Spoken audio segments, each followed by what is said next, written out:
लगातार आपके लिए लेकर आ रहे हैं भव्य तस्वीरें।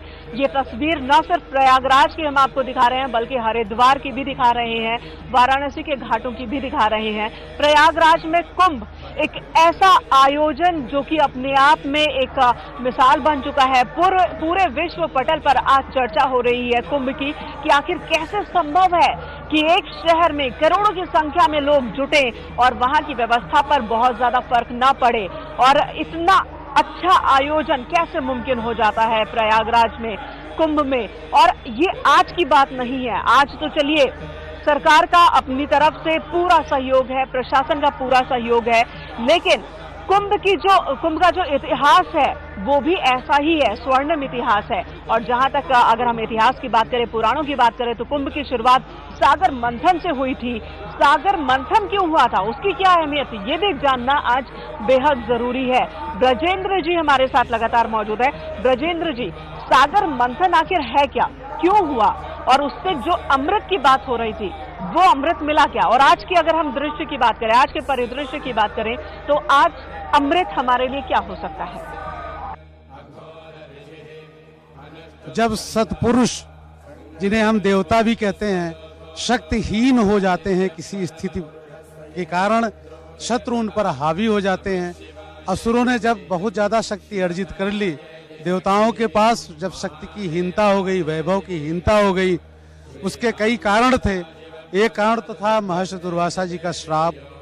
महर्षि दुर्वासा जी कहीं से आ रहे थे, सामने ऐरावत पर इंद्र जी विराजमान थे। दुर्वासा जी प्रसन्नतावश उपहार के रूप में, आशीर्वाद के रूप में उन्होंने एक माला इंद्रदेव को दी। इंद्रदेव ने उसे सामान्य स्वीकृति न देते हुए उसको ऐरावत के माथे पर रख दिया। ऐरावत ने उसे उठा करके जमीन पर फेंका और पैरों से कुचल दिया, जिससे दुर्वासा ऋषि रुष्ट हो गए और उन्होंने इंद्र को शक्ति विहीन, वैभव विहीन, ऐश्वर्य विहीन होने का श्राप दिया। जब देवताओं में ये कमियां आ गई, ऐश्वर्यहीनता आ गई और असुर उन पर हावी हो गए, तब ये सभी त्रिदेवों के पास गए, ब्रह्मा जी के पास गए, विष्णु जी के पास गए, शिव जी के पास गए। अंत में ये निष्कर्ष निकला कि इनको एक मंथन करना चाहिए, जहाँ से समुद्र में ये माना जाता है कि सारे वैभव लुप्त हो गए हैं, सारी चीजें जितनी भी हमारे रत्न है वहाँ चले गए हैं, उससे उनको निकालना चाहिए। निकालने का मतलब मात्र समुद्र से प्राकृतिक रूप से ही निकालना नहीं था, बल्कि ज्ञान, मंत्र, यंत्र, तंत्र और अपनी बुद्धि को भी संपुष्ट करने के लिए एक मंथन करने की व्यवस्था दी गई। उस मंथन में विष्णु जी ने अग्रणी भूमिका निभाई। वासुकी जी को बुलाया गया, कहा गया कि आप एक मदराचल के चारों तरफ लिपट करके एक रज्जू बने, एक नेति बने, और उस नेति को स्थिर रखने के लिए ब्रह्मा जी उसके ऊपर बैठे और नेति को नीचे से आश्रय देने के लिए, उसको बल देने के लिए, आधार देने के लिए भगवान विष्णु ने कच्छप का अवतार लेकर के एक मंथन प्रक्रिया प्रारंभ की गई। उस समय भी बुद्धि का उपयोग किया गया। राक्षस असुर अपने को बड़ा शक्तिशाली, समृद्धशाली और विद्वान मानने लगे, तो उन्होंने कहा कि हम जो नाग है वासुकी, उनके मुख की तरफ रहेंगे क्योंकि हम श्रेष्ठ हैं। तो देवताओं को एक बार तो लगा कि शायद उनकी अवमानना की जा रही है, लेकिन उनके ज्ञान ने उनको एक इस चीज के लिए राहत दी कि ठीक है, अभी जब वहां से विष निकलेगा और या नाग के मुंह से जो चीजें निकलेंगी उससे इनका नाश होगा। ये भी एक मंथन का परिणाम था, बुद्धि का मंथन का परिणाम था। उन्होंने मान लिया कि ठीक है, तुम बड़े हो, तुम उनके मन की तरफ रहो, हम उनके पीछे रहेंगे। जानना चाहेंगे, जानेंगे, लेकिन इससे पहले मौनी महाराज के पास चलते हैं। मौनी महाराज, जो मंथन के वक्त जो स्थिति बनी थी, अगर आज की स्थिति से उसकी तुलना करूं और जोड़ूं तो ऐसा लगता है कि शायद अब फिर मंथन की घड़ी आ गई है। देखिए, मंथन तो अनादिकालीन परंपरा की स्थिति रही है। हमें 25 प्रकार के मंथनों की बात कही गई है, लेकिन सारे मंथन तो आज लेकिन आज 2 प्रकार के मंथन आवश्यक हैं। एक राष्ट्र रक्षा का और एक राष्ट्र की सुरक्षा के साथ देश की अर्थव्यवस्था का। दो मंथन बहुत आवश्यक है, क्योंकि आज परिस्थिति है, क्योंकि अर्थव्यवस्था जो है वह सब जमुना जी गंगा जी कृपा से यहाँ संपन्न हो सकता है। सरकार को चाहिए कि वह जो समुद्र भूमि पूरे, क्योंकि पूरा संसार जलमग्न होता है, सब समुद्र की उसमें आ जाता है, इसके अंदर सारे रत्न हैं, तो कहा अपने रत्नों को विदेश को न दें।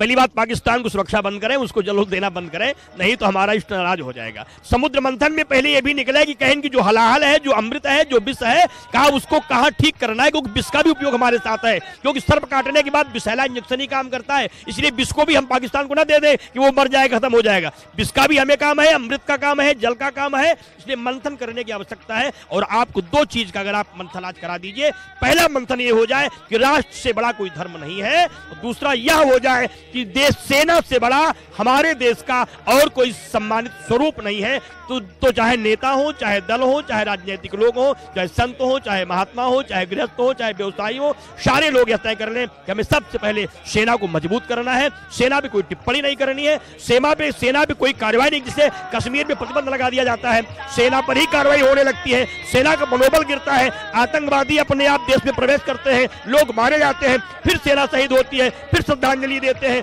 फिर हम उसमें राजनीति करते हैं। यह सारा काम नेता लोग करते हैं। तो नेताओं से अपेक्षा है कि आप वोट की सियासत करना बंद कर दीजिए, पहला मंथन कर लीजिए, रहते हिंदुस्तान में हो, खाते हिंदुस्तान में हो, और हिंदुस्तान के नागरिक हो, हिंदुस्तान की व्यवस्था लेते हो, हिंदुस्तान के विपरीत किसी भी प्रकार का अब कोई काम आप नहीं करोगे, पहला मंथन कर लीजिए। दूसरा मंथन आप ये कर लीजिए, हिंदुस्तान में रहने वाले लोग हिंदुस्तानी हैं, भारत माता से ज्यादा उनके लिए कोई आदरणीय नहीं है, इसलिए वो किसी और का माला न जपने, हिंदुस्तान का माला जपे, हिंदुस्तान की परंपराओं का माला जपे, यहाँ के धर्म का, यहाँ के कर्म का, यहाँ के सत्कर्म का, यहाँ के श्रद्धा का, यहाँ के समाज का, यहाँ की सुरक्षा का, यहाँ की अर्थव्यवस्था का, यहाँ के संविधान का ध्यान रखें, जिससे ऐसी परिस्थिति न पैदा हो जाए। एक चीज जान लीजिए, उन सारे देशद्रोहियों से कहना चाहता हूं कि आप अगर हिंदुस्तान में रहते हो, आतंकवादी मारेगा तो आपका भी बेटा मरेगा, आपकी पत्नी मरेगी, भाई मरेगा, आप भी मरोगे, इसलिए उनको प्रश्रय देना बंद कर दीजिए। अगर देश का दो मंथन ठीक हो जाए कि सियासत नहीं होगी, एक मंथन यह हो जाए कि आज से देश के विरोध में कोई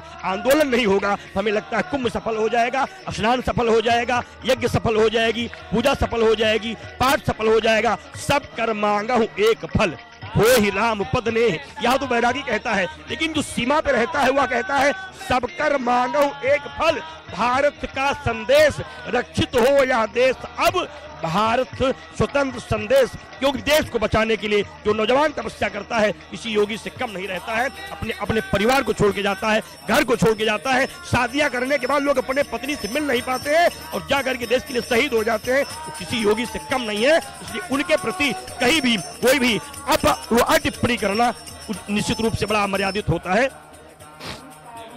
बात की हम संकल्प ले आज, सभी संकल्प ले आज कि हम ऐसा कोई काम नहीं करेंगे जो कि देश के विरोध में हो, ऐसा कोई जतन नहीं करेंगे जिससे देश की अस्मिता पर खतरा आए। और आज आपने एक और बात कही कि हम पानी देना पाकिस्तान को बंद कर दे। न्यूज़ 18 ने भी यही कहा था कि हमें ऐसा कदम उठाना चाहिए कि बूंद बूंद पानी को भी तरस जाए पाकिस्तान, और नापाक मंसूबों को अंजाम देने की हर बार जो कोशिश पाकिस्तान की होती है उससे बाज आए। और लेकिन एक और मुद्दा है जिस पर आपका विचार चाहूंगी, लगातार यही होता है, कश्मीर से भी ये आवाज आती है और पूरे देश में एक धारा मौजूद है जो कि कहता है कि हमें बातचीत से हल निकालना चाहिए। बातचीत की कोशिश भी बार बार भारत की ओर से होती रही है, पाकिस्तान ने भी हामी जरूर भरी है, लेकिन जब भी बातचीत की हम कोशिश करते हैं पीठ में छुरा घोंपने का काम पाकिस्तान करता है। एक बार फिर हो रहा है कि नहीं, हमें बातचीत करनी चाहिए, इस पर आपकी राय क्या है? ये मैं आपसे बड़ी विनम्रता से कहना चाहता हूं कि हमने तो जिंदगी भर बात ही किया, बात करते करते मैंने हिंदुस्तान को पाकिस्तान कर दिया, मैंने अपनी आत्मा बांट दी, कलेजा बांट दिया, हृदय बांट दिया, मैंने विवाद नहीं चाहा, मैंने सम्मान दिया। हमारे देश में हर संभव वार्ता हुई, लेकिन वेदना इस बात की है कि मेरी पहल का आपने अपमान किया। जब भी मैंने आपको प्रणाम किया तो आपने मुझे कायर मान लिया, कमजोर मान लिया, और आपने मुझे बुज़दिल मान करके हम पर सियासती हमला नहीं मारा, आतंकवादी हमला करवा दिया। हम वार्ता के लिए अब तो सरकार से कहेंगे इनसे बात करना होगा, भारत का अपमान होगा। इन्हें अब युद्ध करके संदेश देना चाहिए, बुज़दिलों से बात करना अब ठीक नहीं होगा। हिंदुस्तान की सीमा को कमजोर करना होगा। अब उठाइए शस्त्र, आक्रमण कीजिए, अपमान का बदला अपमान से लीजिए। जवान की शहीदों को अब बात में केवल बदल देना अपमान हो जाएगा। उनकी शहीदी का हिंदुस्तान के कलेजे पे और वार मत कीजिए, लीजिए बदलाया शीघ्रता के साथ। प्यारे, हिंदुस्तान के सम्मान को और कमजोर मत कीजिए। कायरता है, बार बार विनम्रता, क्योंकि विनय न मानत गलत जड़, गए 3 दिन बीत, बोले राम सकोप तब, बिन भय होय न प्रीत। लक्ष्मण पान सरासर आनु, सोखों बारिद बिसिक जानू, सत सन विनय कुटिल सन प्रीति सहज कृपण सन। सुंदर नीति अब संभव नहीं है, इसे नीति की बात करना नहीं, शस्त्र की बात करना चाहिए और ब्रह्मास्त्र उठा करके प्रयोग कर देना चाहिए। पूरे विश्व के सामने कि आतंकवाद का विरोध भारत करता है, सिद्ध कर देना चाहिए। पूरे विश्व को अपना पक्ष रखना चाहिए कि आतंकवाद चाहिए, सुरक्षा चाहिए। अगर सुरक्षा चाहिए तो आतंकवादियों का विनाश चाहिए। इसमें भारत की अग्रणी भूमिका होनी चाहिए। अब वार्ता का ना औचित्य है और ना वार्ता सरकार को करनी चाहिए। अगर आप वार्ता करते हो, शहीदों का अपमान होगा, शहीदों की बलिदानी का पूरा सम्मान मटिया मेट हो जाएगा। आतंकवादियों का मनोबल बढ़ेगा। फिर से मत्था टेकने मेरे सामने भारत चला आया है। मैं तो सरकार से कहूंगा अब आप वार्ता करके अब आतंकवादियों के मनोबल को मत बढ़ाइए। अब कदम उठाने होंगे, युद्ध करना होगा और युद्ध परिस्थितियों के हिसाब से युद्ध का तरीका भी बदलता है। जरूरी नहीं कि हम हर बार अस्त्र शस्त्र ही उठाएं। आज के परिदृश्य में युद्ध का एक तरीका ये भी है कि हम उसकी अर्थव्यवस्था को इतना कमजोर कर दें कि वो जो दुश्मन देश है वो युद्ध करने के लायक ना रहे। अंतर्राष्ट्रीय स्तर पर हम उस देश को, दुश्मन देश को ऐसी स्थिति में पहुंचा दे कि उसे कोई मदद न मिले और वो अपनी नाकामियों पर और जो कदम उठाता रहा है, जिस तरीके से प्रहार करता रहा है, वो प्रहार बंद कर दे वो भारत पर। थोड़ी देर पहले ब्रजेंद्र जी आप बता रहे थे कि किस तरीके से सागर मंथन हुआ था, अमृत निकला था। अमृत दानवों को भी मिला था और अमृत देवताओं को भी मिला था, लेकिन दोनों के लिए अमृत के अलग अलग मायने थे। अमृत पी करके हमारे जो देवता थे वो अमृत की प्राप्ति तो किए, लेकिन विष को भी किसी को ग्रहण करने की जरूरत थी। महादेव ने उसे ग्रहण किया, वो देवों के देव हो गए, महादेव हो गए। विष भी हमें ग्रहण करना पड़ता है, तभी ये सृष्टि चलेगी और आगे बढ़ेगी। रत्न तो सभी पाने के इच्छुक होते हैं और इस अमृत को संरक्षित करने के लिए हमारे कुछ देवताओं ने देवगुरु बृहस्पति के निर्देशन में कार्य करना प्रारंभ किया था। और तभी तो सूर्य और चंद्रमा ने जब उन्हें बताया कि असुर भी उस पंक्ति में आ गए हैं जिसके लालसा, जिसके अधिकारी केवल देवता हैं, तो उन्होंने मोहिनी रूप धारण किए हुए महाविष्णु से इसकी चर्चा की। उन्होंने तुरंत सुदर्शन का प्रयोग किया। देखिए, सुदर्शन की आज भी जरूरत है और उसके प्रयोग की आज भी जरूरत है। शत्रु को नाश करने की आज भी जरूरत है। ये अलग बात है कि जब उसका प्रयोग किया गया उस राक्षस पर, वो भी अमर हो चुका था, वो भी अमृत का पान कर चुका था। वो राहु और केतु 2 रूप में आ गया जो बार बार हमें ग्रहण लगाता है। इसी तरह से हमारे अड़ोसी पड़ोसी, हमारे शत्रु भी हमारे लिए राहु और केतु हैं, वो भी ग्रहण लगाते हैं। यही कथा जो हमारे पुराने ग्रंथों में है, पुराणों में है, हमारे धर्म के ऋषियों ने जिसका मंथन किया था, वो उपदेशात्मक रूप से हमें लेना पड़ेगा। उसी के लिए हम यहाँ आते हैं, कुंभ पर्व मनाते हैं। यहाँ पर तरह तरह के मनीषी, तरह तरह के यति, योगी, पहुँचे हुए साधु, सन्यासी, तपस्वी, तांत्रिक, यांत्रिक, मांत्रिक सब यहाँ आते हैं और एक कुंभ के रूप में एक जगह इकट्ठे होते हैं। कुंभ का मतलब होता है कि बहुत आसानी से हम उन चीज़ों को पा सकें, हम भी उसमें वास करें, हम उनके संसर्ग में आएं और उसका ज्ञान ले। प्रयाग इसीलिए प्रसिद्ध है। यह कुंभ यही चीज़ हमें प्रदान करता है। यह प्रयाग परम पवित्र इसीलिए है। यह त्रिवेणी का संगम, यहाँ पर तीनों देवियाँ आकर के यहाँ ठहरी। यमुना जी ने यहाँ पर अपना अस्थाई ठहराव किया। कहीं ज्यादा लोग पहुंचे हैं, कहीं ज्यादा भव्य आयोजन इस बार हुआ है। मौनी महाराज जी, आपको क्या लगता है इस बार, जबकि हम कह रहे हैं कि हम तो लगातार आधुनिक हो रहे हैं और एक बहुत बड़ा तबका है जो ये मानता है कि आधुनिक होना मतलब अपनी परंपराओं से दूर जाना है, खासकर पूजा पाठ में यकीन न रखने वाले लोग ही खुद को आधुनिक मानते हैं। तो एक तरफ देश आधुनिक हो रहा है, दूसरी तरफ इस तरह की आयोजनों में लोगों की भागीदारी, सहभागिता बढ़ती जा रही है। निश्चित रूप से आपने बड़ा आदरणीय प्रश्न किया है जो विश्व के लिए बहुत आवश्यक था। देखिए, जहां पर नास्तिकता होती है वहीं पर आस्तिकता भी होती है। जब समस्याएं बढ़ती हैं, पराजय होता है, दुख होता है, दृढ़ता होती है, बीमारियां होती हैं, कहीं न कहीं से हमें अपने पूर्वजों की याद आती है, परंपराओं की याद आती है, संस्कृति की याद आती है।